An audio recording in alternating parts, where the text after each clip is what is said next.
بەناوی خوای گەورە سڵاوتان لەبێت بەڕێزان پەیوەندەکانی کورد و ئەمریکا دوای ڕیفراندۆم خوێندنەوەی جیاوازی بۆ دەکرێت بەشێک لە خوێندنەوەکان پێیان وایە ئەمریکا پشتی لە کورد کردو و بەشێکشان پێیان وایە سەرکردایەتی سیاسی کورد باش نەیتوانیوە سیاسەتی ئەمریکا لە عێراق بخوێنێتەوە. بە میواندارێک لە بەڕێزان لە ستۆدیۆی سەرکی دکتۆر هۆشیار عومەر عەلی ئەندامی ژووری پەیوەندیە دیپلۆماسیەکانی بزوتنەوەی گۆڕان، هەروەها لە هەولێرەوە مەسعود عەبدولخالق سەرۆکی دەستگای ستاندارد بۆ توێژینەوە و ڕاگەاندن تاوتوی ئەم پرسە دەکەین. سەرەتا ڕاپۆرتێک دەبین دواتر لەگەڵ میوانەکانمان درێژە بەم پرسە دەدەین.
Months since I was confirmed, and I thought it'd be useful to come down here and just talk a little bit about what has happened in the last.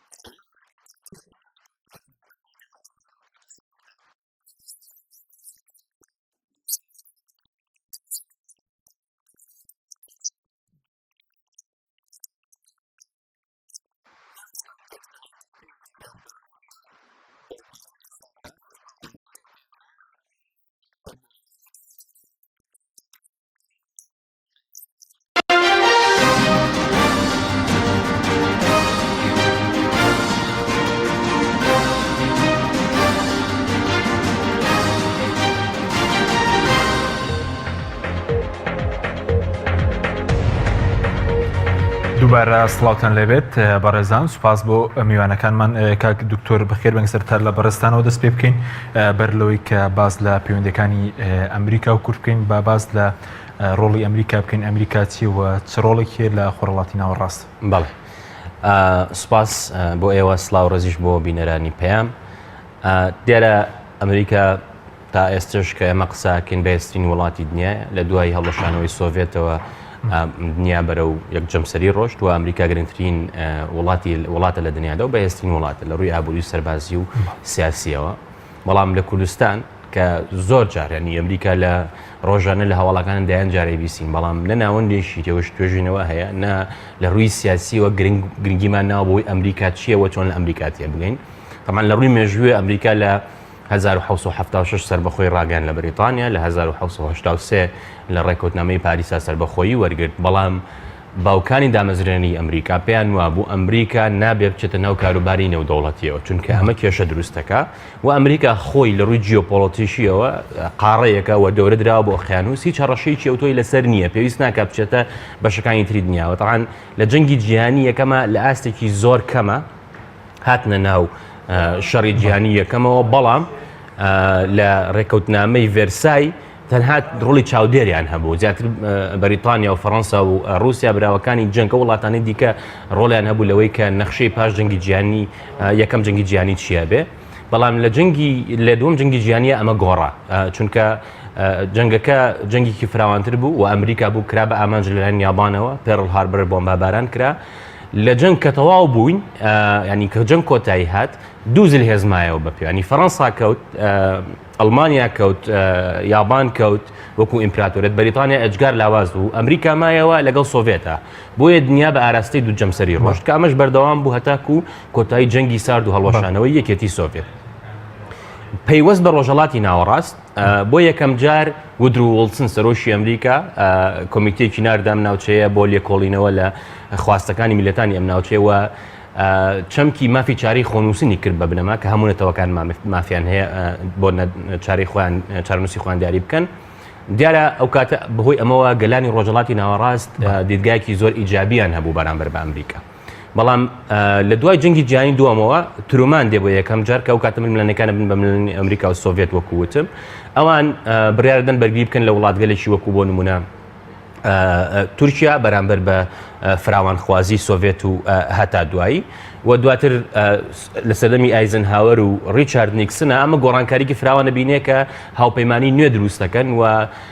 لە ڕۆژهەڵاتی ناوەڕاستە ڕۆڵی پاراستنی بەرژەوەندەکانی ئەمریکایان بە ئیسرائیل و سعودیە و ئێران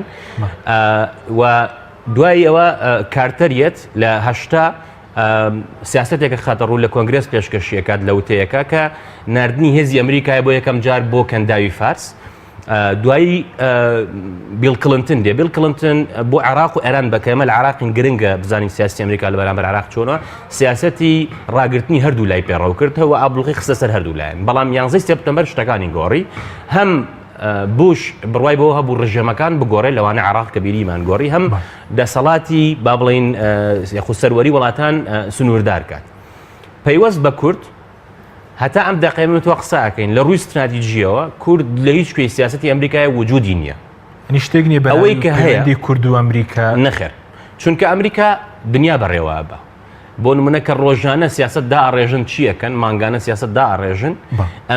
لەبەرەوە یەکەم کوردستان طبعا دەوڵەت نییە کوردستان بەشێکە لە عراق لە چوارچێوەی عراقا ئەیبینن و ئەوەی هەیە کوردستان وەکو لەنەوەیەکەوە لەبەر خەڵکی کوردستان لەبەر کۆڕە و لەبەر ئەو تاوانانەی بەرامبەر بە کورد کرا بڕیاری 1968 دەرچوو ئەمریکا و فەڕەنسا و بەریتانیاوە پەسەندیان کرد لە ئەنجومەنی ئاسایش کە ناوچەی دژەفڕین دروست بوو و کوردستان پارێزرا بوو بە دیفاکتۆیەک دیارە لە دوای 2005ەوە لە ڕووی دەستوری بوو بە فیدراڵی ئەگینا تا ئەم دقەیە ئەمریکا لە ڕووی استراتیژیەوە شتێک نییە بە ناوی پرسی کورد یاخود دۆزی کورد لای ئەمریکا بەڵێ سپاس دەکەم دوات تەگەرم بڵا بەرز کاک دکتۆر ئەگە بچینی هەورێت لای کاک مەسعود کاک مەسعود سڵاوت لێبێ سپاس بۆ ئامادەبوونێت سەبارەت بە پەیوەندی کورد و ئەمریکا زۆر پێش ڕیفراندۆم باز لەوە دەکات کە پەیوەندێکی بەهێز لەنێوان کورد و ئەمریکایە بەڵام ئێستا بۆ چوونێکێک کە پێی وایە ئێستا ئەمریکا پشتی لە کورد کردووە بێوەفا بۆ بەرامبەر کورد خوێنەوەی بەڕێزت بۆ ئەمە چییە؟ بەناوی خوای گەورە و میرەبان دەستان خۆش بی گفتووەیەکی زۆر خۆشتان کرد معلوماتی زۆر چاک باس کرا خۆی ئەگە بتوانین برین پەیوەندی کورد و ئەمریکا ئەگە بتوانین لە چوارچەوەی قاموسی دیبلۆماسی بڕک بە زەحمەتا و قسە ئەو پەیوەندیە ڕەنگە بگەڕێتەوە لە بۆ ئەو لێژنەیە کە ئەمریکا ناردی ڕۆژهەڵاتی ناوەڕاست لە سەروبەری ڕوخانی عوسمانی چونکە پێشتری ئەمریکا ئەوەکو مامۆستاش باسی کرد مەبدەئی مۆنڕۆی هەبوو یعنی خۆی لە قەزەکانی جیهانە دەگەن دوای ویلسن 14 خاڵی لە بۆ شەرق ئەوسەط و وەکوبێ ئەوە ڕاگەیان بەتاوێتی خاڵی 12 کە مافی چارە نووسی تێدا بوو ویستیان بێنە ناو قەزیەکان بەڵام بەریتانیا فێری لێ کرد ئینتیدابێکی دای لە ئەرمینیا دوای تێکەیشت کە ئەوە وەکو سانگەرێک لە دژی بەلشەفیەکانی ئەو کاتی بەسەرۆکایەتی لینین بەریتانیا دەیەوێت خۆی پێ بپارێزی لە ڕۆژهەڵاتی ناوەڕاست و ئەو ناوچانەی کە دابەشیان کرد لەگە فەڕەنسا بۆیە کشایەوە کە کشایەوە ئەو لێژنێکی کراینی نارد داوای کرد ئەو ناوچانە بە کوردستانیشەوە بخرێتە سەر ممتەلەکاتی عوسبەت الئومەم ئەو کاتێ و بەڵام بەرجیان نەکرد ناچار هاتەوە سەر ڕائیەکانی ئەوان کە خوتەکی ئیستعماری بوو لە ڕۆژهەڵاتی ناوەڕاست گرنگە ئەو مەوزوع بزانین کە عێراقیش بەشێکە لەو کاتیەوە یەکێتی خاچی عێراق لە لای وابرین ئاسایشی نەتەوەیی ئەمریکا تۆمار کرایە و بوویتە بەشێک لە مەساڵحی هەتا ئەو لەحسەیە ئێمەش قسەی لەکەین بۆیە پەیوەندی کورد لەگە ئەمریکا دەبی لەو چوارچێوەیە تەمەشا بکەین ینی ڕاستەوخۆ ناکرێت ئێمە تەمەشای پەیوەندی ئەمریکا بۆیە خوێندنەوەی سەرکردایەتی کورد بۆ عیلاقاتی دووەلی بۆ پەیوەندی لەگەر ئەمریکا یان پێشووتریش لەگەر وڵاتانی جیهانی خوێندنەوەیکی زۆر زۆر هەڵە بووە وایزانی ئەو سەرکردانی ئێمە ڕئیسن کە دەچوونە شوێنێک نەیان دەزانی ئەوە مستەوایەکی خوار دیبلۆماسیەتی هەیە ڕەنگە لە چارچەوەی ئەو متەطلباتی ئینسانی یان هەندێک حاجیاتی ئانی داد بۆیە نەگەیشتە ئاستێک کە بەبڵین وەسائق یان عیلاقاتێکی ئیتفاقی جگە لە یەک ئیتفاقیە نەبی ئەیش اتفاقیەکی زۆر خراپ کە لە هەژد مادەیەکەی دوایی باسی دەکەین و ئەمریکا ئەوەی وتوێتی هەرواش بووە قەت شتێکی زیاتری لەوەی نەگوتێ برێتن ئەمێن پەیوەندیم لەگە کورد بۆ ئەوەیە بتکەمە دەوڵەت و دوایە لێ پشێمان تو هەتا لە ساڵی 1975 ڕاستە لێدوانێکی کیسنجەر هەیە گوتیێمە وەزارەتی خارجی شوێنی خێر و خێرات نییە ئەوە مەساڵحە ئەوەی گوتیە بەڵام لە ئەساسدا هیچ جۆرە وعدێک لە ئەمریکا لە بۆ کورد نەبووە نە لەو کاتی نە لە بۆ ئێستاش ئێستا شتەچتر هەیە نە ئەوەی کە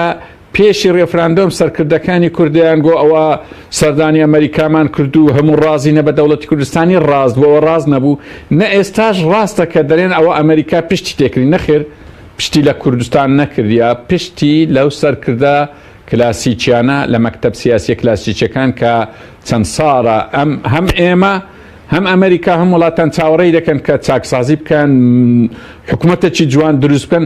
پێیان دروست نەبوو 100 ساڵ کەش داوای میکردوایە دروست نەدەبوو هەر گەندەڵی بوو بۆیە کۆتایی بە وەزعی هات ئێستا خۆی چینە قۆناغێکی ئەی پێ دەگوترێ پۆست ڕێفراندۆم یان دوای ڕێفراندۆم عقلێتی دوای ڕێفراندۆم دەبی زۆر جیابی لە ئاگا عقلێتی پێش ڕێفراندۆم لە ڕوانگەی ئەمریکی لە ڕوانگەی ئەوروپی و لە ڕوانگەی چەند و لە ڕوانگەی خۆشمان دەبی وابی بەڵێ مامۆستا ئەوەی کە بەرەز وتت ینی جیاوازی چییە لەوەی کە بەرەز وتت ئێستا دوای ڕێفراندۆم کە ئەمریکا پەیوەندی لەگەڵ بەشێک لە سەرکردەکان پچڕاند و لەگەڵ میلەت نەیپڕچڕاند و ئەمە جیاوازەکەی لە چیدایە؟ خۆی بەیانەکانی ئەمریکا زۆر ڕوونە بەڕایی من یعنی هیچ شتێکی نێشتەوە هیچ ینی هەرسێ بەیانەکە لەگە نامەکەی تیلەرسۆن لە بۆ جەنابی کاک ماسوێت هەمووی زۆر وازیحە یعنی تاوان نامەکە گەیشتە قیمە ڕاستی یعنی لە 100 ساڵی ڕابردوو پێناچی ئێمە لە سەرئاستی جیهان بەڵێنی وا گەورەمان دەستکەوتوبی بەڵام ئەوە قسەکێ دەرێن زێر لە لای زێڕینگر بە نرخە تەمان سەرکردایەتی ڕێفراندۆم بەگشتی شارەزای ئەو بەڵێنانە نەبوون بۆیە نەیانزانی ینی چ لەو نامەیە بکەن بەهەرحاڵ ئەوە ڕەت بوو ڕۆی ئەوەی لە بەیانەکانی وەزارەتی خارجی ئەمریکا دەخوێندرێتەوە زۆر بەوازحی تایبەتی بەیانی دووەم باز لەوە دەکات دەرێ ڕێفراندۆم مەکەن بەڵام ئەگە هەر دەشیکان لە ناوچە دابڕێنراوەکان ئیستیفزازە ئیستیفزاز وەکو مستەلەحێکی دووەلی زۆر وازیحە معنایی چ معنای ئەوەی بەسەر تاد ئەوی ئێستا کە نێودەوڵەتی بێدەنگە ئەوە وەڵامە ئەو ئیستیفزازەی پێیگوتی ئیستیفزازە و کردت بۆ ئیستیفزاز بۆ ئیستیفزازی عێراق بۆ ئیستیفزازی نێودەوڵەتی و ئەمریکا کەوات بەسەر هات کەواتە بەیانەکە بەڕوونی دەرێ ئێمە دۆستی دێرینی میلەتی کوردین و بەجێی ناهێڵین کە معنە لە سەرکردایەتی ئێستا لایدا ئەو سەرکردایەتی کلاسیکی ناوی لێدرێن سەرکردایەتیە باوکەکان ناهەرچی ناوی لێدرێن کۆتایی هات لە سیاسەتی ئەمریکا سیاسەتی خارجی ئەمریکا باڵێن هەردوو مەکتەبی سیاسی و بە سەرۆکەکانی پارتی و یەکێتیەوە و لەگەر باقیەکانی تریش باقی ئەوانەی لەگەڵ ڕیفراندۆمن کۆتاییان هات لەبەر هەندێش بەوازحی ئەمریکا پێشوازی لە دەست لە کارکێشانەوەی سەرۆ چارێمی کرد یعنی ئەوە معنایەکی زۆر وازحە ئەجا ئێستا یەکێتی نیشتیمانی خۆی دەست پێشخەری کرد و مەکتەب سیاسی خۆی کۆتایی پێهێنا بەڵام هێشتا پارتی دیموکراتی کوردستان ئەوەی نەکردووە وواش بکەن باشە لەبەرەوەی ئەوانە ڕێزیان لە لای میلەتی کورد هەیە و ئەوانە خۆ سەرکردەی تاریخین بەڵام بۆ ئێستا تەواو بوون تازە هەتا بمینێن بە زەرەر دەمینێن لە بۆ میلەتی کورد بەڵێ سوپاس دەکەم دەتەگرمەوە لای بەرز کاک دکتۆر بەڕێز وتت هیچ شتێک نییە بەناوی پەیوەندی کورد و ئەمریکا ئەی کورد لەنەوە دۆ کە حکوومەتی هەیە و ئێستا ئێمە شتێکمانەیە بەناوی فەرمانگەی پەیوەندیەکانی دەرەوە لە ئەمریکا نوێنەرمان چی کراوە خەلەلەکە لە ئەوەیە کە خۆمانەیە خودت پەیوەندی بە سیاسەتی ئەمریکاوە کە باغ بە ئەو مەسلەیە نات طبعا من ئەوەی کەوتم ئەوە زانیاریە ڕێی خۆم نیە هەنی ئەوە دیبلۆماتکاری ئەمریکا لە ئاسی زۆر باڵای ئەوتوێتی بۆ نەلای ترامپ چکە ئەمریکا سیاسی دەرەوە چۆن داڕێژێ لە ئەمریکا بەپێی دەستور و کۆنگرێس و سەرۆک بڕیارەدەن کە سیاسی دەرەوە چۆن بێ بەڵام لە دوو قۆناغا دەسەڵاتەکان بە هەموو چۆتە لای سەرۆک یاخود کۆشکی سپی ئەوەی پێڵن ئەوڤڵ ئۆفیس خۆیان ئەویش یەکەم لە کاتی ئارێشەی موشەکی کوبایە کە ئەو کاتە جف کەنەدی سەرۆشی ئەمریکا بوو لەگەڵ کۆنگرێس قسەی کردوتی هەندێک شتی ئاوایەتە پێشەوە پێویستە کات سەرۆک خێرا هەنگاو بنێ بۆ پاراستنی ئاسایشی نەتەوەی ئەمریکا دەرفەتی ئەوە نیە و کاتی ئەوە نیە کۆنگرێس دانیشێ و بڕیار بە دوای ئەوەش دوای 11 سپتەمبەر دەسەڵاتەکان بە تەواوی لە سەرۆکا کۆکرایەوە لەبەرەوە کۆنگرێس هەرچی ئەڵێتەنەن بڕیارەکانی کۆنگرێسیش سەرۆک دەتوانێت ڤیتۆی کەوت جێبەجێ نەکات یعنی سیاسی دەرەوە بە پلەی یەکەم لای سەرۆکە دواتر ئەویش تەعاان لە ڕێگەی وەزیری دەرەوە وەزیرەکانی ترەوە جێبەجێیەکە ئەنی ئێمە ئەبێ بزانین لە ئەمریکا بڕیار چۆن نەدرێت و ئەو قسانەی کە ئەی بیستین ئەبێ بتوانانی بیخوێنیتەوە لە ڕووی دیبلۆماسیەوە پێوەست بە کورد ئێمە وەکو میلەتی کورد دوجار لە ئاستی حزب حکوومەتە ئێستا باسێکم وەکو میلەتی کورد ئێمە میلەتێکی ئایدیالیستی ئایدیالیزم شتێکە لە سیاستی نێودوڵەتیە بوونی نەماوە ینی ئەوەی کە هەیە ڕیالیزمە ئەوەی کە گرنگە سیستەمی نێودوڵەتی لەسەر بنەمای هێزە لەسەر پارسەنگی هێزە لەسەر بنەمای بەرژەوەندیە خۆت یارمەتی خۆتە دێ ئەوەی کە کورد دەڵێ بێوەفایە یا خیانەتی کردووە شتی وان نییە لە سیاسەتی نێودوڵەتیە تۆ خۆت یارمەتی خۆتە دەی خۆت پشت بە خۆتە بەستی بۆی بمێنیتەوە تەعاان بەوەی کە بەرژەوەندەکان لەگەڵ بەرژەوەندی وڵاتاندا یەک بگرێتەوە هەرێمی کوردستان ئەوەی کە ئێمە هەمان بۆ تا ئەم دقەیە ئەمی کە لە ڕیفراندۆما ڕوویە ئەگەر بتوێ بچیتە سەر کرۆکی بابەتەکە ینی بەشتی ڕووکەشەوە خەریک نەبی شکستێکی 100% ئەوەیە کە پێڵەن خود حکومڕانی یا خۆ بەڕێوەبەری یا حکوومەت یاریمی کوردستان لە ڕووی سیاسیەوە لە ڕووی ئابوووریەوە لە ڕووی پەیوەندیەکانی دەرەوە و لە ڕووی ئەو سیاسەتەشی لە عێراقا کردومانە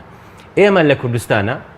یەکێتی و پارتی لەوەتەی دروست بوون کلکی دەوڵەتێکی ناوچەکە بوون واتە هەرگیز خاوەنی بڕیاری سەرۆخی خۆیان نەبوون هەتا ئەم دقەیە لە هەرێمی کوردستانە ئێمە استراتیژیکی ڕوونمان نییە ئاسایشی نەتەوەی خۆمان پێناسە نەکردووە ئەو دەستگایانەی دەستگای ئاسایش دەستگا هەواڵگرەکان تەنانەت پێشمەرگەش کە بڕیارە بۆ پاراستنی کوردستان بێ بەکارهێنراون بۆ چەسانەوەی خەڵک بۆ چاودێرکردنی خەڵکی ئازاد بینیمان چەند جار پەلاماری دەستگای ستاندەردانەوە کە کاک مەسعود ئێستا لەگەڵمان لەم بەرنامەیەکە ئەمە کارەساتە و بە عەقڵێکی خێڵەکی و حیزبایەتی نەک بە عەقڵێکی نەتەوەی دەوڵەتداری پەیوەندەکانیان بەڕێوە بردووە ئێستا فەرمانگەی پەیوەندەکانی دەرەوەی پارتیەی کورد نییە حکوومەتی هەرێمیش نییە نوێنەرەکان کە دانراون لە دەرەوە لەسەر بنەمای خزم و برای ئەو برازای ئەو کچی ئەو خوشکی ئەو بەبێ هیچ پێوەرێکی لێ هاتووی بەبێ هیچ پێوەرێکی شارەزایی و ئەزمون و بە شێوەیەکی نهێنیش بەڕێوە ئەچێ چونکە کە تۆ ئاسایشی نەتەوەی دیار نەبوو استراتیژی خۆت نەبوو بۆ نمونێ لەم پرسی ڕێفراندۆمەیە بارزانی کوردستانی ڕوبەڕووی کارەساتێکەوە کە کۆتایی نەهاتووە بە تایبەت لە ڕووی ئاسایش و سەقامی ژیرەوە ئێمە وەکو گۆڕان و خودی بەرەز نەوشیروان مستەفا ڕەئیمان وا بووە وتومانە کورد ئەبێ لە سیاسەتی ڕۆژهەڵاتی ناوەڕاست تا سیاسەتێکی بێلایانی هەبێ و هاوسەنگی ڕاگرێت لە نێوان بۆ نەتورکیا و ئێرانە لە نێوان سوننە و شیعەیە ئێستا سعودیە کە پشتگیری کوردەکە وڵێ من پشتگیری دەکەم بەس بە ڕاگەاندن بۆ چونکە ئێران لە ڕێگەی حوسێکانە و دراوسێەوە ئیسرائیل کە ئەڵێ من پشتگیری دەکەم بۆ چونکە حیزبوڵا کە ئێران درستی کردووە ئێران باڵێن کاریگەری گەورەی هەیە لەسەری دراوسەی ئیسرائیلە ینی ئەوانیانەیە کوردستان بکەن بەو گۆڕەپان ینی قەزی کوردی کە قەزی ئازادی کوردستان بووە قەزەی دەوڵەت بووە قەزەی مافی چاری خۆنووسین بووە قەزەی کوردستانێکی دیموکرات بووە ئەمان هاتوون کردوانە بە قەزەیەکی تائیفی ئەمە ئۆتۆماتیکی چی ئەکا ئێرانەکە بە دژمنە شیعەکە بە دژمن بۆ نە لە عێراقا ئێمە باشترین پەیوەندیمان لەگەڵ پارتە سیاسە شیعەکان هەبووە باشترین پەیوەندیمان لە ڕووی هەستی هاوبەشەوە لەگەڵ شیعەیە هەبوو چکە هەردوو لامان لەلایەن سەدام وەستەمان لێکراوە ئێستا لە شەقامی شیعەیە لە شەقامی ئێرانیە ئەڵێ تۆ ئیسرائیلی تەمان کە ئەڵێ ئیسرائیلی ئامادەکاریەکە لە ڕووی دەرونیەوە و خەڵکت بۆ ئامادەکە بۆی پەلامار بە بۆی کە هێرش کارەسەر بۆی بۆ نەفەتوا با دژی ئەوەی کە جیهاد دژی تۆ بکە ئێمە لە کوردستانە بەهۆی عەقڵی حیزبایەتیەوە بەهۆی عەقڵی خێڵەکیەوە چکە پارتی لای پارتی بەرژەوەندی و ئاسایشی نەتەوەی کورد بەرژەوەندی و ئاسایشی نەتەوەی بنەماڵەیەک و چەند کەسێکن نەک نەتەوەی کورد ئەوەی کە پەیوەندی بە ئەمریکاوە هەیە گرنگە ئێمە ئەممان لا ڕوون بێ خەڵکی کوردستان بزانن ئەوەی کە ئەوترێت فلان کەس کوردی بە دنیا ناسان یان فلان کەس لای فلان وڵات گرنگە ناسراوە شتیوانیە لە سیاسەتە ئەوەی کە هەیە ئەمریکا و ئەوروپا بە پلەیەکەم پەیوەندەکانیان و پشتیوانەکانیان بۆ خەڵکی کوردستان یعنی 2014 کە داعش هێرشی هێنا بۆ ئەوە بوو کە کوردستان بپارێزن و خەڵکی کوردستان پارێزنەوە یەک پێم وتی بە هیچ شوەیەک لە بڕیاری ئەنجومەنی ئاساییشە باسی حزب و قەوارە ئەچەند قەوارە نەبوو باسی کوردەکە بۆ پاراستنی کورد بووە نەکو حزبێک من لەگەڵ کاک مەسعودە هاوڕام لەوەی کە ئەم پارتە سیاسیانێنی ئەوەی بارزانی کە بۆ ماوەیەکی کاتی کشاوەتەوە کە ئەمە بێ پێم وایە قسەی لەسەر بکرێ ئەمە فێڵەوەی کە کردویانە بۆم 8 مانگە لەژێر فشاری دەرەوەیە بۆ چکە هەمیشە پشتیان بەدەرەوە بەستووە بۆیە ئێمە دوو ڕێگامان هەیە یاخود ئەم شتانە بە شوێکی کاتی چارەسەرەکەین لە ڕووی سیاسی و ئابووری و پەیوەندەکانی دەرەوە یاخود گۆڕانکارێکی ڕیشەیی لەم سیستەمەیەکەین ئەگەر نەیکەین دوای 10 ساڵ دوای 15 ساڵ ئەم قەیرانانە لە ڕووی سیاسی و ئابووری و پەیوەندەکانی دەرەوە جارێکی کە ڕەنگە بە شێوەیەکی خراپتر سەر هەڵدا سپاس دەکەم مامۆستا مەسعود ئەگەر بگەڕێم و لای بەڕێزت سەبارەتەوەی کە بەڕێز وتە ئێستا تەعاملی ئەمریکا لەگەڵ سەرکردە کۆنەکان کۆتایی هاتووە بەڵام پێ دوایە ئەمە بۆ هەموو حیزبەکانیش ڕاستە بۆ نمونە بۆ گۆڕان بۆ کۆمەڵ بۆ لایەنەکانی تر کە لەسەر ئەم پرۆسەیەدانە لەگەڵ پرۆسەی ریفراندۆم وە پێیان باش بوو دوا بخرێت نا زۆر وازیحە بەیانەکان یعنی ئەمە دەبی ئاگاداری ئەوەی بین ڕاستە ڕێفراندۆم بووە هۆی ڕاستەوخۆ بەڵام پێشینەی هەیە یعنی ئەمریکا لە زۆر سیاسەتی حیزبی دەسەڵات ناڕازی بوو لە پێشووتر ینی لە پرسی نەفتە لە پرسی کوردی ڕۆژاوایە لە عیلاقاتی هەرێم و تورکایە یعنی ئەمریکا مەساڵحی هەیە لە ڕۆژهەڵاتی ناوەڕاست سێ پرۆژەی هەیە لە ڕۆژهەڵاتی ناوەڕاست وە گەڵاڵەی هەیە گەڵاڵەی برێژنسیە گەڵاڵەی برنارد لویسە گەڵاڵەی ئەلانگاڵۆن یعنی ئەوە هەیە یعنی خوێندنەوەی سەرکردایەتی کورد لە بۆ سیاسەتی ئەمریکا دەبی زۆر وردبی ڕاستی یعنی ئەمن سەرم سۆڕمە هەموو سەرکردەکانی ڕێفراندۆم دەیانگوێمە نەوان دەزانی وایە ئێمە قەت تەوەقعمان دەکرد ئەمریکای نەزم ئەو قسە عجایبانە ینی ئەدی تەوەقعی چت دەکرد نەخێر لە بەیانی ئەخیری تەئیدی کاک نێچیر و کاقوباتی وازح دیارە تەئیدی ئینتاجی جۆرانەوەیەکی دوێن لە سەرکردایەتی لە ناو پارتی وێچێتی دەکا وازح دیارە بەڵام لە فەقەرەش کە دەرێ سەرکردایەتێکی نوێ دروستبی سەرکردایەتی خۆی تەئیدی ئەمریکا بۆ حکوومەتی هەرێم تەئیدێکی ئیداریە وازح دیارە ئیدارەی ناهرێم بەڵام بۆ وەکو برێ عیلاقاتی دووەلی داوا دەکا سەرکردایەتێکی نوێ لەوانە هەر بشێردرێ یعنی ئێستا نۆرەی گۆڕان کۆمەڵ هاوپەیمانی ئەو باقیەکانی تر ئەویت کە هەیە کە لە ئەوی لە کۆمیتەی ڕێفراندۆم بەشدار نەبووینە کیست دەوڵەتێک لە دنیاە تێبینی لە ساوانی و ئەوانە وەکو برەی مستەمسەچیان لەسەر نییە قیودیان لەسەر نییە یان ئەوەی با بڵێن هەولێریانی گوتی سەربەرزن دەتوانن قیادەک دروست بکەن ئێستا لە بۆ وەفد لە بۆ عیلاقاتی دەرەوە چکە ئەگەر ئەوەی نەکەن بۆ حکوومەتەی ئێستای کە ڕاستە تەئید کرایە بەڵام ئەو حکوومەتە وەکو برەی لە لای عێراق بە شکست خواردوو تعاملی لەگە دەکرێت هەر مفاوەزاتێک ئەو حکوومەتە بیکە یان ئەگە سەرکردە کلاسیکەکە ناومەلێنە بیکە چ لەگە تورکیا چ لەگە ئێران چ لەگە ئەمریکا چ لەگە عێراق وەکو سەرکەوتن و ژێرکەوتن ئەوەی ئیبن خەلدون مەبدەئە سەقافیەکەی باس کرد کە سەرنجامی ئەو مفاوەزاتە دائیمەن شکستە دائیمەن دۆڕان هەروەکو ئێستا دەبینی وەفدی کوردی شار بە شار دەگەڕێ لە دوو حەشتی شعبی سێ دانیشتنی لەگە کرد لە مووسڵێ نەک لە پێناوی هێنانەوەی زەوی بۆ دۆڕاندن ها وەفدی شکست خواردو ئەوە پیشەی دەبتە دۆڕاندنی زیاتر بۆیە هیچ مەجالێک نەماوە لە پێش ئەو سێلایی معارەزە کە ئەو بەیانەی ئەمریکی ئەوانە ناگرتەوە و تاخیریش بووینە دەبابی ئێستا سەرکردایەتێکی هاوبەش وەفدی هاوبەش کۆمەڵێک ئیشی هاوبەش بکەن نەک لە پێناوی مەسلحەتی خۆیان لە پێناوی ئەوەی کوردستان لە هەڵدێرە ڕزگاری بکەن یعنی با ئەوەندە قسەت خوا جاران معارەزە دەبوابی لە چوارچێوەی بەرپاکردنی مشکیلە بێتە ناو مەیدان ئەو جارە لە چوارچێوەی حەلی مشکیلە دێ کەواتە ئەرچی زۆر قورسا وە تاخیریشە بەڵێ زۆر باشە بەس ئەوەی کە پشگیری مەسەرەن دوایین بەیاننامەی وزارەتی دەریەوەی ئەمریکا کە بەڕێزت پێ دوایە بۆچی پێ دوای ئەمە پشگیریەکی ئیداریە جیاوازیە لەگەڵ پشگیری سیاسی کە بەتابێت پشتگیری خۆی بۆ نێچیروان بارزانی و قوبات تاڵەبانی ڕاگەیان بووە داوای لە پارتەکان کردبوو کە هاوکاری ئەم حکومەتە بن زۆر وازحە بەڵێ هاوکاری بن بەڵام بۆ ماوەیەکی دیاری کراوە وەکوبرێ ئینتقالیە خۆی زۆر جار باسی حکوومەتی ڕزگاری ئینقاز دەکرێت یخوارە ئەو حکوومەتەی نێچیری بەپێ ئەو وەصفەی ئەمریکا حکوومەتی ئینقازە حکوومەتی ئینتقالی حکوومەتی کاتیە ماوەی کام و ئەگە زیاتر وردبینەوە لە بەیانەکەی مەجلیسی ئەمنیش داوای هەڵبژاردنێکی پاک دەکە هەموو لایەک ئەو جارە دەیانەوێ دیزاینێکی نوێی سیاسی لە کوردستان دروستبی جیابی لاوەی پێشووتر ڕاستیەکەش هەروایە دەبی ئێمە خۆ ئامادە بکەین لە بۆ هەموو ئەو گۆڕانکاریانە کە لێرە بەولاوە ئەوە سەرکردایەتی کورد وای لە کوردستان کرد ئێمە جارش کە تاکە مەرجەعمان بەغدابی عیلاقاتی دووەلیمان تازە لەژێر سای ئەوانە ڕۆیە سنوورەکان ڕۆیشتونە نەوت ڕۆیە تازە تو بەغدا عیلاقاتە یعنی ئەجا دەستوری عێراقی ئەو سەرکردە و ئەو کۆمپانیا و ئەو حیزبانە هەمووی خۆیان بەس لە سەروی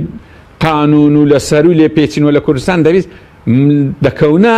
بەڕاستی وەزعێکی زۆر خراپ لەگە عێراق یعنی ئەوە ئیشێکی ئەعتیادیشە حیزب هەیە لە کوردستان چەکداری هەیە زیندانی هەیە ئاسایشێ ئەوەنەی نامینی بەڵێ سپاس دەکەین کاکتۆر ناوبڕێکمان و دوای ناوبڕەکە دەگرین و لای بەڕستان بەڵێ بینێرانی بەڕست ناوبڕێک و دەکرین وڵاتە بەرنامەی ئەمڕۆ با سپۆنسەری کۆمپانیای ئەسێ بۆ بازرگانی مۆبایل شیری ئەڵتونسا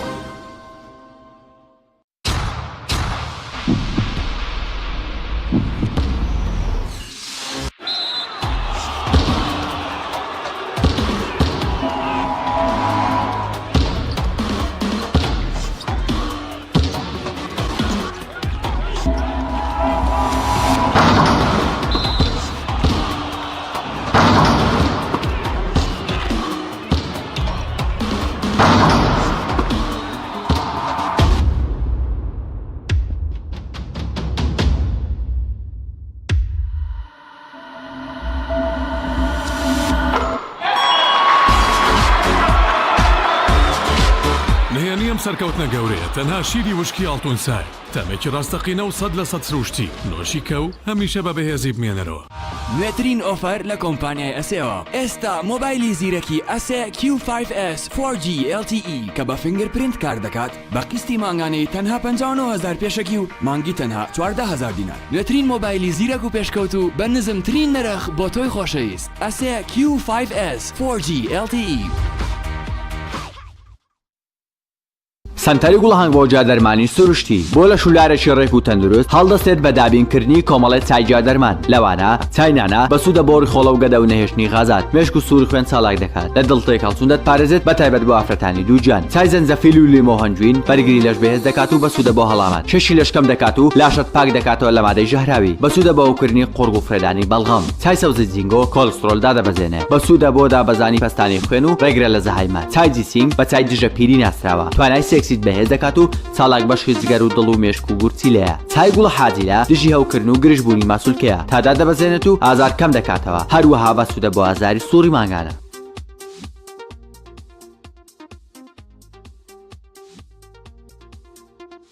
کۆمپانیای دنیا دیکۆر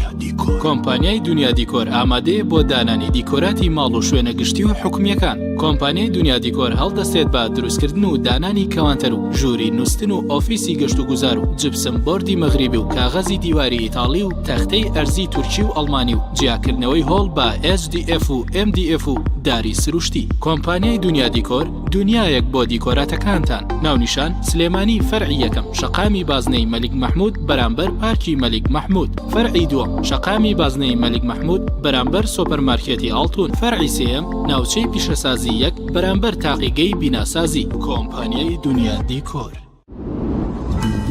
تۆپ ئارت تاکە بریکاری تۆڕی میدیایی کۆمەڵ بۆ دروستکردن و بڵاوکردنەوەی ڕیکلام تۆپ ئارت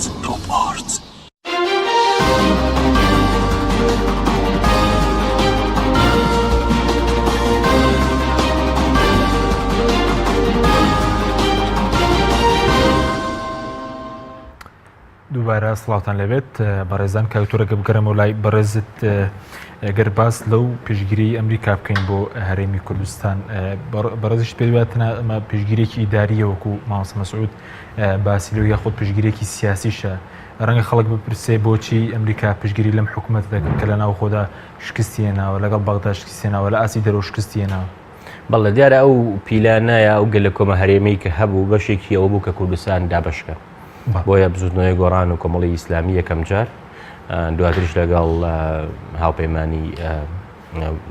بۆ دیموکراسی و دادپەروەری کە ئێستا هەڵوەشاوەتەوە بۆی هەڵبژاردن نەکراوە لیستەکە ڕایانگەیان کە دژی دوو ئیدارەیین دژی دابشکردنی کوردستانن دژی ئەوەن کە شەڕی ناو خۆ دروست بێ ئەمە لە معلوماتەوە بوو لە خۆن نەبوو گرنگی خەڵکی کوردستان ئەمە بزانن خۆشبەختانە ئەمریکا و وڵاتانی ئەوروپا لەوانە بەریتانیا و فەڕەنسا و ئەڵمانیا لە بەیاننامەکانیانە باشکراون ئێمە کوردستانێکی بەهێزمانەوێت لە چارچۆی عێراقێکی بەهێزە واتە گرنگە خەڵکی کوردستان بزانێ ئەو پشتیوانیە بۆ خەڵکە بۆ پارتێکی سیاسی نییە و ئەم پارتە سیاسیانە دوو سەرۆکی حکوومەت و جێگرەکەش یازنی کاک حەکیم ئەم حیزبانە سەریان لە ئەوروپا ئەمریکا شێوان و لە هیچ کوێی دنیاە دیبلۆماتێک بۆ نەقنسڵ بێ باڵوێز بێ ناچێت هەرچی لەگە حکوومەت مامەڵاەکە بەس لەبەرەوە ئەم حکوومەتی یەک حیزبە یەتە سلێمانی لە ئێستێمایی لەگەڵ گۆڕان بۆ نەدانیشێک لە ناوی چێتیا بێ لەگەڵ 4-5 دانی هەر کاتەکەشی زۆر زیاترە ئەوەی کە لە بەیاننامەکە هەیە گرنگە ئێمە وەکو خۆی تێ بگەین بەشێک لەو سەرکردایەتی کە بەرپرسن لە ڕیفراندۆم سزای ئەویان وەرگرت کە پێچوانەی بەرژۆندی ئەمریکا جوڵانەوە کە خۆی لە عێراقێکی بەهێز عێراقێکی نوێ ئاودانکردنەوەی ناوچە سونیەکان مانەوەی عەبادیە ئەبینێتەوە و عێراقێک کە بتوانێت قۆناغ بە قۆناغ لەسەر پێی خۆی بوەستێ بێتەوە بە خاوەنی سەروەری لە ئێران ئەگەر بە تەواویش دوور نەکەوێتەوە نزیکێکی هەبێ لەگەڵ بۆ نەسعودیە لەگەڵ ئوردن و وڵاتانی تری عەرەبی بیخاتەوە ناو سیستەمی ڕۆژهەڵاتی ناوەڕاست و وڵاتێکی کاریگەر بێ کورد لە ڕێگەی ئەم ڕیفراندۆمەوە ئەو کەسانی ئەم بڕیارەیاننا لە بەرژۆندی ئەمریکایانە سزاکەی خۆیان وەرگرت ئێستا ئەوان لەلایەن ئەمریکاوە مامەڵیان لەگەڵان ناکرێ و ئەوەشی کە ئێستا ئیبینیت بارزانی ئێڵێت لەگەڵ NPR و نیوزویکە ئاڵێ بە پەیوەندەکان بەناچنەوە لە ئەمریکا وەسفی ڕوسیاکە ئەمە دیسان و هەمان ئەو شتێک کە پێش ڕیفراندۆم ئەوت من حساب بۆ کەس ناکەم و ئەم شتانە کە ئەو کارەساتی بەسەر میلەتە هێنا ئێستش ئەو تووڕێیە شەخسی خۆی ئەو شەی لەناو دەرونیایەتی بەم شێوەیە دەرەبڕێکە گرنگە ڕوون بێت رووسیا ئێستا سەرچاوی کێشەی لە دنیا رووسیا ئەوەیەکێتی ئەوروپا هەڵوەشێنێتەوە رووسیا تەداخلی گەورە لە هەڵبژاردننی ئەمریکا گەورەترین لێکۆڵنەوە هەیە ئێستا لەم پرسە ڕەنگە سەرۆکی ئەمریکا خۆشی بگرێتەوە دۆناڵد ترامپ باشە کە تۆ ئەم قسەیە ئەەکەی هەموو ئەوروپا و ئەمریکا بەتایبەت یەکێتی ئەوروپا ئەکەونە یەک گومان لێتەوە دووەم بە پەیوەندەکانیان ناچنەوە لەگەڵ خۆتا ئەوەی لە بەیاننامەکە هەیە گرنگە بزانرێت بۆ دووشت بووە یەک پێشوازی بوو لەوەی بارزانی چونکە ئەوان پێیان خۆش بوو و داخوازی ئەوانیش بوو کە واز بێنێ نەک هەناوان بەریتانیا و فەڕەنسا ئەوانش پێشوازیان لێکرد و ئەڵێ تاکو هەڵبژاردن لەبەرەوە ئێستا کە یێتە سەر بزوتنەوەی گۆڕان کۆمەڵی ئیسلامی ئێستا بەشێکن لە چارەسەر بەشێک نین لە کێشە بزوتنەوەی گۆڕان و کۆمەڵ چەند بژاردێکیان لە بەردەستایە بژاردێکیان بۆن ئەوەیە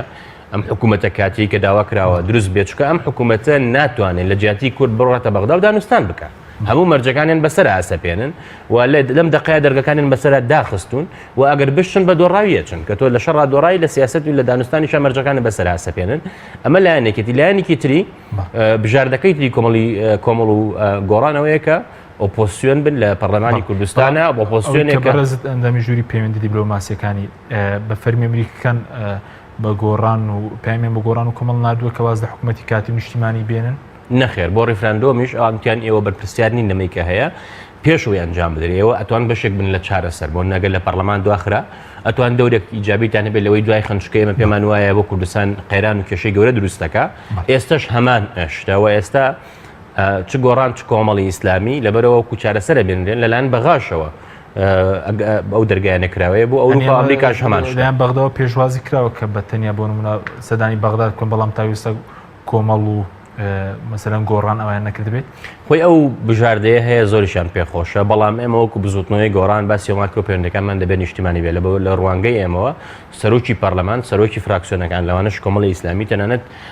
یەکێتی و پارتیش بەیەکەوە بچنە بەغدا و ئەو گفتوگویانە بکەن بە تایبەت لەسەر پرسی بوجە و ناکرێت ئێمە ئێستا باسی موچە ئەکرێت بە سەرۆکی حکوومەتی شۆنێکی بارزانیش هەڵاکەم قسەیەکە ینی چی موچە ئێمە پشکمان هەیە لە بودجەی عێراق موچە بنێرە ئەی پرۆژە بە چیەکەی ئەی کوردستان ئەنی ئەو پێداویستیانەی کە حکوومەت و خەڵکیانە چۆن بەڕێوەیە بێ ئێمە ئەبێ شەڕی ئێمە لەسەر بەشی بودجەی ئێمە بێ لە هەموو داهاتی عراق. بەڵێ سوپاس دەکەم. ماوەستا مەسعود ئەگەر بگەڕێمەوە لای بەڕێزت سەبارەت بەوەی کە بۆچی ڕەنگە خەڵک پرسیاریەوە بکە بۆچی ئەمریکا پشگیری عێراقێکی یەکگرتوو دەکا بۆ نمونە بەرپرسانی کورد باسییان لەو کاتە هاتنەوەی سوپای عێراق بۆ ناوچە دابڕێنراوەکان بە ئاگاداری ئەمریکای بووە بۆچی ئەمریکا مەسەل ئەم سیاسەتەی هەیە لە ئێستادا؟ خۆی پێشی ڕێفراندۆم بەوازحی ئەوەی باس کردووەری باسم کرد بەیانی ژمارە 2 باسی لەوەی کردو کە ڕیفراندۆم نەکەن بەڵام ئەگەر دەشکەن لە ناوچەی کەرکووک و دابڕێنراوەکە نەیکەن چکەوە ئیسیفزازە ئەوەش عقوبەی ئیسیفزاز ئەوە بوو کە هات ڕاستی لە پرسی وەحدەی عێراقی من باسم کرد لەو کاتی کە لێژنێکن کرای نادرا و لەگە بەرپرسانی کورد قسەکرا لەو کاتیەوە لە ساڵانی 20ەکان و 90 ئەوە جارێ سیاسەتی دووەلی لەبارەی شەرق ئەوسەد ئەو هایە یعنی ئەمریکا لە سایکس پیکۆ نەبوو لە دابەشێکی ڕۆژهەڵاتی ناوەڕست بەڵام کە دوای دەبتە میراتگیری ئیسیعمار دێتە سەر واقعێک کە شەرق ئەوسەد حساسیەتی خۆی هەیە یعنی لەو دوای ڕەنگە خاستن جەمهوریەکان بەلایەوەی دەچون جارش کە دەستکاری ڕۆژهەڵاتی ناوەڕاست بکەنەوە بەڵام کە بینیان مقاوماتی باشوور بەو قووت بەو هێزەنیە و هێزی تونند و تیژی شێوە وەکو داعش بۆی دەستکاری شەرق ئەوسەد دواخرا ئەگەر ورد بینەوە لە قسەکانی ئەمریکا دەگۆ ڕێفراندۆم نەیدەگۆ مەیکەن دەگۆ کاتی گونجاو نییە هەتا ئێستا سەرکردایەت کە تاو لە حەزای ئەمنیش قسەی دەکەم سەرکردایەتی کورد لەو قسە نەگەیشت لێ ئێستاش تێ نەگەیشت ئەوە چ بوو بەسەری هات ینی لەو وەزعی ئەوان هەتا ئێستا لە ڕێفراندۆم و لە وەزعی قانونی دووەلی لەبارەی حقی ئینفصال و حقی تەقریر مەسیر بەڕاستی تێنەگەیشتن هەتا ئەو کاتش و لە حساسیەتی سایکس پیکۆ و لە ناوچەکە لە سیاسەتی ئەمریکا یعنی لەوانە نەگەیشتن ڕاستەکەی وا ڕەت بوو تووشی سزاش بوون هەموو لایەکیان ئەوانەی کە با بڵێن جەماعەتی ڕێفراندۆم تێنەگەیشتن ئەو بابەتانە ئێمە دەبی ئەمە وەکو برین دەوڵەتێکی کاریگەری گەورە نین برین ئەمریکا تۆوادرێ ئەمنیش وا دەرێم نا ئێمە دەبی ناچارین ئێمە خۆ بگونجێنین لەگە سیاسەتی دەرەوەی ئەمریکا و بەریتانیا وڵاتانی کە کاریگەریان هەیە ئەتوۆش خوێنەوەی وردی دەوێ ئەوانە جارێ لەگەڵ وەحدەی عێراقی کاتە لە چوارچەوەی وەحدەی عێراقی لە ڕۆژهەڵاتی ناوەڕاست ئێمە دەبی سیاسەتی خۆمان بکەین ئەیش باشترین ئیش ئەوە بوو کە عێراق کرێتە سێ هەرێم بەڵام سەرکردایەتی کورد شارەزا ئەو بابەتانە نەبوو وە شارەزاش نابی و باشترین ئیشیش ئەوەیە کە ئەمریکا گوتی کە دوورکەونەوە ئەو دوورکەوتنەوەی بەخۆش لە بۆ خۆشیان باشە و دەمنە جێ ڕێزیش لە لای ئێمە ئەگە هیچ جم و جۆڵ نەکەن بەڵام ئەگە جم و جۆڵ بکەن ئەگەر لە هەر بەوڕق و قینەی پێشووتر ئیش بکەن ئەگە بواری گۆڕان و کۆمەڵ نەدەن بێنە پێشەوە چکە گۆڕان و کۆمەڵ ئەگەر نێنە پێشەوە چ ڕوو دەدا سزای کوردستان بەردەوام دەبی ئەو مەلەفە گەورانە هەڵدەدرێتەوە 50 ساڵ ئیتیفاق لەگە تورکیا لەگە کۆمپانیایەکان کە عێراق گوتی من هیچی لێ بەرپرسیار نیم حیزب چەکداری هەبووە مەلەفی داعش هەیە مەلەفاتی تر هەیە هەر ناگوترێ ئەوە هەموو ڕوبەڕووی ئەو سەرکردان دەبیتەوە لە بن دەرناچن یعنی وەزعێکی زۆر خراپ دێ یعنی دەستوری عێراق ڕێگە بەوەی نادا حیزب چەکداری هەبی ئێوە چەکانە دەبی لە ئێستاوە ئەو حیزبە چەکدارانەی کوردستان دەبی ئەو چەکانە لە کۆڕە خۆیان بکەنەوە هێشتا هیچیان نەکردیا ئەوانە ئەگەر لە کوردستان بکرێ بەڕێککەوتن بەوانە کە یعنی ئیتفاقێک بکرێ ئەو چەکانە تەسلیم بکەنەوە پێشمەرگە هێزەکە یعنی دەرێن یەک ڕێزی چۆن یەک ڕێزی دەکرێت و سێ4 هێزی چەکدار هەبی غێر دەبی هێزە چەکدارەکان یەک بی و هیچ لایەک نەبی و ئی وڵات بی ئی نیشتیمان بی ئەو کاتی یەک ڕێزی دەکرێت ئەوانە یعنی هێشتا حیزبەکانی کوردستان ئەوانەی شکستیان خواردووە هێشتا تا عاقڵ نەبووینە ئێمە یعنی بە هەموو لایەک پێیان دەرین ڕەنگە ئەو کاتە زیاتر عاقڵ دەبن کە گورزێکی تر چکە ئەو گورزانەی داهاتووی عێراق بەڕێوەیە ئەگە ئەو سەرکردایەتیەوە ببینێ زۆر گەورەتر لەوەی 16 ئۆکتۆبەر و لە پاشینێ بەڵێ کاتمان کەمەوە گەر بە کورتی وەڵامی چەند پرسیارێکی ترمان دێت تۆ سەبارەت بە سەبوونم کە بەڕێز دەڵی دەبێ گۆڕان و کۆمەڵ بێنە پێشەوە بۆ ئاسایکردنەوەی پەیوەندیەکان لەگەڵ بەغداد لەگەڵ وڵاتانی دەرەوە ینی پێ دوای دەبێت چی بکەن لەم خۆناغا پرۆژیان چی بێ بۆ چارەسەرکردن هەڕی ڕێک ینی ئەوەیە دەبی یەکەم جار دەبی ئەو حکوومەتی ئیدارەبی حکوومەتی کاربەڕێکەربی نابی حکوومەتێکی کاری سیاسی و بڕیاری گەورە بدە ئەوە یەک ئەو جارە ئیشەکانی دەرەوە لەسەر ئاستی دەرەوە بۆ گرنگتریان ئەوەیە بە خێرایی پشتیوانی نێودەوڵەتی بجێڕنەوە چکە ئەو پشتیوان نێودەوڵەتی نێتەوە دیتر چمان بەسەرات لە ماوەیەکی کووردا یعنی ئێستا گۆڕان و کۆمەڵ و هاوپەیمان و ئەگەن ئەگەری تریش هەبی دەبی جابهەیەک بەرەیەک پێک بینن بە خێرایی و معنای ئەوە نییە یەکێتی و پارتیش بێ بەشکە نه بەڵام چیتر نابی وەفت بە قیادەی ئەوانەبی چی ئەوانش با بەشدار بن بەڵام دەبی بە سەرکردایەتی گۆڕان و کۆمەڵ ئەو بەرێت نوێ دەبی وەفدەکان عەلەقەل وەفدێکی باڵا لە کوردستان دروستکان استقبالی وفود بکەن یعنی مەرجعی وفودەکان بن مەرجعی کوردستان بن ئەجە دوایە وەفدیش بنێرن و وەفدەکانیش لە بۆ بەغدایان لە بۆ دەرەوە زیاتر طرفی سێمیش بەشدار بی ینی ئومەم متحیدەکە مەجال هەیە قرارات هەیە یۆنامی لێرەیە من ئەوڕۆ مستەشارێکی ئومەم متحیدە لەگەرمان بوو لە لەیمە ینی باسیوانەمان لەگەر هەمووی پێی باش بۆ ئیشانە بەڵێ زۆر بە کورتی سەبارەت بە ئەوەی کە هەرێمی کوردستان پەیوەندەکان لەگەڵ رووسیا پەرە پێبدا پێراسیۆن و پەیوەندەکان لەگەڵ ئەمریکا بکات بۆ کورد کامیان باشە بە بۆ چوونیەوە بە خوێندنەوەی ڕووداوە مێژوویەکان رووسیا خود ئەمریکا زۆر بە کورتی بێسپاس دەکەم وڵام لەوەی مەوزوعی دوو دڵنیمە کە هەڵەیەکی زۆر زۆر گەورەتر بەڕێوە ئەگەر لەگەر رووسیا ئەو ینی عیلاقاتی دووەلی بەمانە عیلاقات لەگە ئەوروپا و ئەمریکا ئەوە لە دنیا هەم وایە رووسیا و سعودیا و نازم تورکیا ئەو دەوڵەتانە دەوڵەتی هاتنین لە بۆ کوورێمە تەجروبەمان گەلە زۆرە بەڕاستی ئێستا لە جیاتیەوەی سەرکردەکانی کوردوتیان بە عیلاقاتی ئەمریکا دابچینەوە بەڕێم بیگۆ دوایە بە عیلاقات لەگە تورکیا دابچینەوە کە ئەو هەموو داهات و ئەو هەموو ئێعتیماد لەسەر ڕێ قازانجی چی بوو ئێستاەوە قەواعیدی لێرێ ئەو هێزەکانی لێرێ هەروە لە معامەرە دەگەڕێ یعنی بەڕاستی سەرکردایەتی کورد ئەگەر وا بڕوە لە شکستێکی زۆر زۆر گەورە بەرە و شکست و کارەساتێکی زۆر زۆر گەورەمان دەبا یان دەبی لە ڕاهی خوای ڕجایان لێ بکەین تۆزێک دوورکەونەوە ئەجا ئێمەش ڕێزیان دەگرین چکات دەرکەوت لە هەموو سیاسەتەکانیان شکستیان هینا ئیتر چیان پێ بڕین بەڵێ سوپاس دەکەم کاکتور کاتمەکەمەوە سەبارەت بە مەسەلەی پێشگیری ئەمریکا کە باز لەوە دەکرێت کە مەسەلەن ئێمە ناوچانەمان لە زەڕەنگە پەیوەندی بە هەڵی خۆمانونەیە پەیوەندی بۆ بوو کە ئەمریکا دەیوزە و ناوچانە بۆ نمونە کورد ناوچە دابڕێراوەکان لەدەست بدات ئێستا سیاسەتی ئەمریکا بۆ مەسەلەیەوەی کە لە بوجە داهاتووە هەرێمی کوردستان ڕۆڵی بچووکرێتەوە چیە لە عێراق بەڵێ دیارە ئەمریکا پێش ڕیفراندۆم وتی ئەگەر لەو ناوچەیە ڕیفراندۆم بکەن شەڕێکی گەورەی لێکەوێتەوە چاوەڕی پشتیوانی ئەمە بنێمە ئەم قسەیەمان کرد لە ڕاگەیانەکانە پێش ڕیفراندۆمیش ئەمریکا لەو مەسەلەیە لە هەنگری نەکردووە ئەوەی کە بەتایبەت پارتیە ئیڵێ ئەوە هیچ بنەمایشی بەڵام ئەو لایەنگری نییە کە بێلایانی هەڵبژاردوو ئەمانەی کە ئێستا خۆیان کردووە بە باڵاوانی ناسیۆنالیزمی کردو بۆ نەمەسعود بارزانی ئەندازیاری دروستکردنەوەی عێراق لە دوای 2023ەوە دەستوری عێراق ئەو ئەکێک بووە لە کەسە سەرەشیەکان بۆنە دەسەڵات پەیوەندەکانی دەرەوە بەرگری ئابووری سنوورەکان ئەمانە هەمووی لە دەستورە هەیە کە تۆ دەبێت ئەمە لەلایەن حکوومەتی ناوەندی و فیدراڵیەوە بێ ئێمە نەمان نووسیوە خەڵکی تر نەینووسیوە ئەوان لە بەغدا بوون ئەم کارانەیان کرد بەڵام کاکتۆر بۆ چوونیەوە پشگیری ئەمریکانە بوو بۆ ناوچە دابڕێنراوە نەخێر مادەی 140 ئەو ناوچانە بەجێ ناکۆک پێناسەکە بەپێی یاسای نێودوڵەتی دەبێت کە بنەماکەی دەستور و یاسای وڵاتانە دەبێت بە و میکانیزمی کە دانراوە یەکلایی بکرێتەوە ئێمە قەرار بوو تا 2012 بکرێن نەکرا دنیایەک هەڕەشەکرا و کاتە بارزانیشتی بە زۆر جێبەجێەکەین هەرنەیان کرد تا ئێستش جێبەجیان نەکردو ینی کارێکیان نەکردو کە ئەمارەیە جێبەجێ بکرێت کە جگە لە سەرۆک کۆمار جگە لە چەندین وەزیرە هەموو پەرلەمانتارە حوزوڵێکی گەورەت هەبوو لە بەغا بەڵام ئەوان بە دوای مەسلحەتی حزبی و تایبەتەوە بوون و دش بە یەکیشیان کردووە لە بەغا و دوای بەرژەوەندی کاتی و پارەوە بوون تا و بە دوای بەرژەوەندی کوردەوە بن کە تۆ دەست ئەبەی بۆ ناوچانە ئەمە لە یاسای نێودوڵەتیە پێوترێ ئانێکسیشن بە ئینگلیزی یعنی دەستی بەسەرهاگری چونکە تۆ خۆت بەشدار بووی لەوەی بیخەیتە بیکەیت بە جێناکۆکوە دانوستانی لەسەرا بکرێت ئەوەی کە بۆ داهاتوو ڕۆدا من وتم نەک ئەمریکا بەریتانیا و فەڕەنسا و ئەڵمانیاش دەڵێن ئێمە کوردستان پشتیوانی کوردستانێکی بەهێزین لە چوارچێوەی عێراقی بەهێزدا کوردستان لە ڕووی دەستوری و هەرێمێکی فیدراڵە ئەگەر یەکێتی و پارتی ئەوەی کە لە کەرکوو کردیان دووبارەی نەکەنەوە لێرە گرفت دروست نەکەنەوە دوای قسەی وڵاتان نەکەون لەبەر بەرژەوەندی شەخصی و حزبی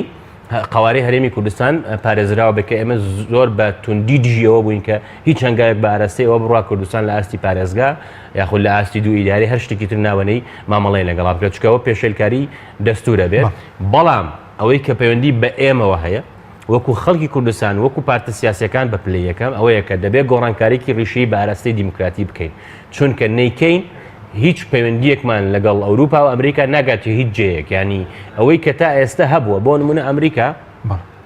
لە ئەو فایلانەوەیکی لیکسا کە بڵاو بۆتەوە وەصفی ئەمانەکەن وەکو مافیا ئەمریکا ئەزان ئەمانە چین ئەمریکا ئەزانن یەکێتی و پارتی لەکوێ لە بەڵگەنامەکانی ویکیلیکسا بڵێ و باسیەوەکە چۆن ڕۆژنامەنووسە کوژن چۆن ئۆپۆزیسیۆن سزایەن ینی ئەمانە هیچ شرعێتیشی ینی ئەو پرۆسەیە کە بارزانانی خۆی چەند ساڵەماوەتەوە ئێستا بە حساب وازی هێناوە چێت لێ دوانەیە بۆ دەستگا ڕاگەاندنەکان و بە ناوی کوردەوە قسە ئەکە بووی نییە ئەوە بکات چکەوە یاریکردن بە مافی 5 ملیۆن ئینسان. بەڵێ سپاس دەکەم دۆ سپاس بۆ بەڕێز دکتۆر هۆشیار عومەر عەلی ئەندامی ژووری پەیوەندی سیاسیەکان لە بزوتنەوەی گۆڕان پەیوەندی دیپلۆماسیەکانی بزوتنەوەی گۆڕان هەروە لە هەولێرەوە مامۆستا مەسعود عەبدولخالق سەرۆکی دەستگای ستاندەر بۆ توێژینەوە و ڕاگەاندن. سپاس بۆ بینیرانی بەڕێز سپاس بۆ هاوکاران خواتان لەگەڵ.